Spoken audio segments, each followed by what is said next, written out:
All right, welcome back to my prison series. This is episode 73. Today we're going to talk about what most people's bail is set to. And again, this is meant to help you, have an understanding of what it's like if you go to jail or you go to prison, and it basically helps you out, so this is not something you have to think about. Okay, so look, because this can be stressful for some people because you lack the knowledge about the subject. Okay, so according to the information available, the average bail amount for a misdemeanor offense is around $500, while a felony charge typically has a bail closer set to $10,000, meaning most people's bail would fall within this range depending on the severity of the crime that they're charged with.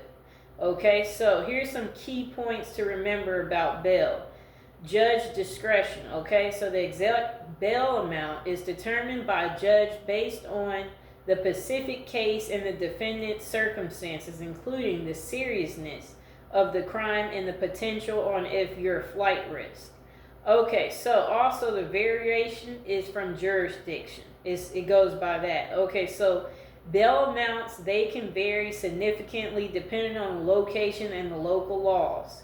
So bail bonds. If someone cannot afford the full bail amount, they can usually use a bail bond company, which charges a percentage of the bail amount to post the bond on their behalf. So also, if you're new to my channel, don't forget to like the video and don't forget to subscribe, and don't forget to check out my previous prison series episodes and check out my death series and my Friday the 13th series. Okay, so look, let's talk about why would a bail be set at $100,000. Okay, so at the bail hearing, the judge may increase or even deny bail amount if you are a danger to the public. A less severe threat such as disorderly conduct in public might be set at $1,000 in your state.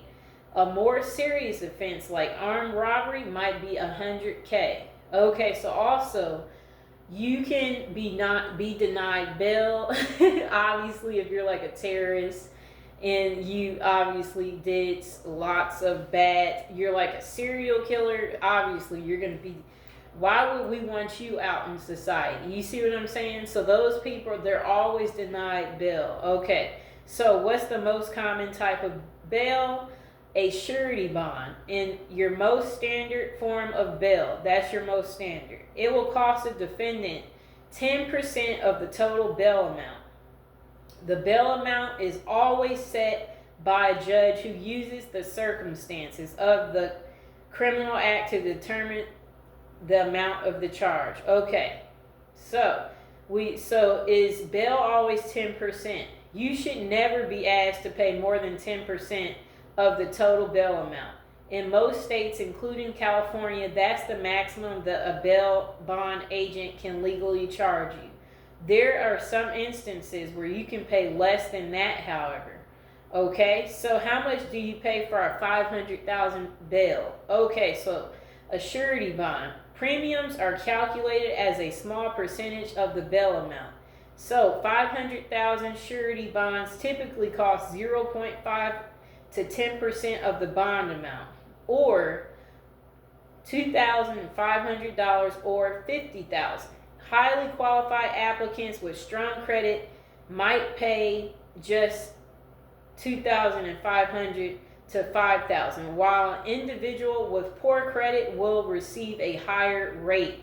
I guess they're talking about for the loan amount, because if you don't have the money, then you could work with your public defender or your lawyer and get a loan so you can make sure you can pay it back. And loans have an interest rate, so it's not all roses. And then again, remember, you might have to use your 401k or your house, if you can't pay it back, that's what you will have to fork over.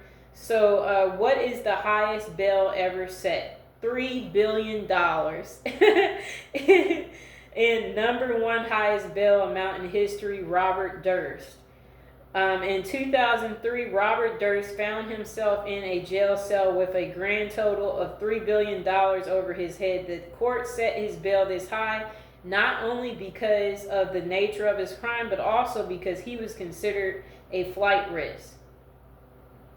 Okay, so do you get bail money back if guilty? The answer is usually yes. Bail money is refunded after the trial if you followed the court's instructions and attended all required hearings on this verdict. Okay, but there's a catch. If you use a bail bondsman, their fee isn't returned. So you take note of that. Okay, so does a $2 million bail mean? This doesn't necessarily mean you need to come up with this amount in cash. Bail is financial guarantee that a defendant will appear in court for all required hearings if a bail amount is set to $2 million. Wow.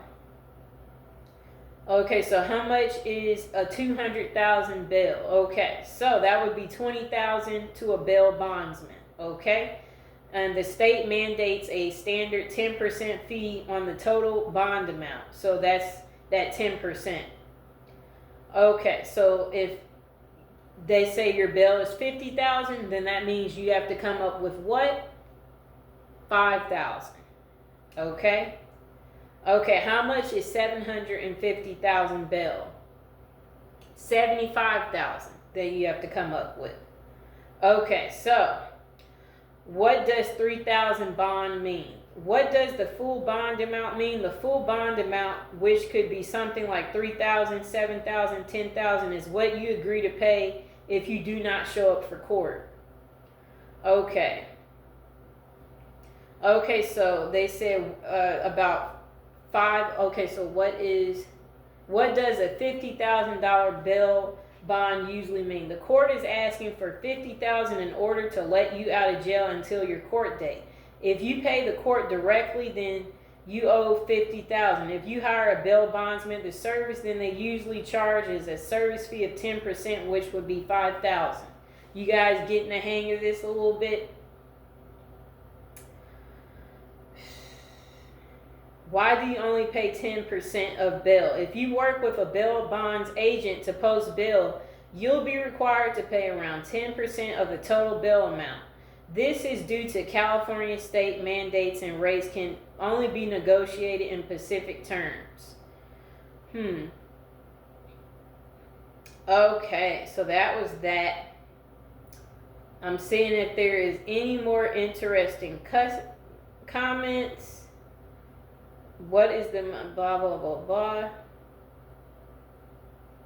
Okay, so what happens to a bail bond if the person passes away? When the defendant dies, legal offices recognize, thankfully, and they cannot attend court for this reason. The court cancels the bail. I don't know why someone would ask that. Bail cancellation occurs upon the court receiving proof of death, a death certificate from the local or state that they're in. Okay, interesting. I'm seeing if there is anything else. Maybe we'll do one more. Okay, so if your bail is $1 million, then in this case the cost of $1 million bond might range from $50,000 to $150,000. Fortunately, Lance Surety Bond specializes in helping their customer to access bonds. This all sounds terrible, just hearing about all this. Wow. Okay, so how much does a $75,000 bond cost? These business owners might have to pay between $2,000 and $2,200 or $3,700 for a $75,000 surety bond. Is there a bail limit? Okay, there is no statutory limit for most crimes. One of the primary limits on bail is what is known as a statutory limit. This is a cap set by law on the amount of bail that can be set for certain crimes. The limit varies from state to state, and some states may not have statutory limits. So, how does a bondsman make money? The most obvious way, The bondsman makes money through charging fees through their service. Okay. Okay, and self-bail is an option for individuals who have been arrested and wish to meet the terms of their release without reliance on outside assistance. To be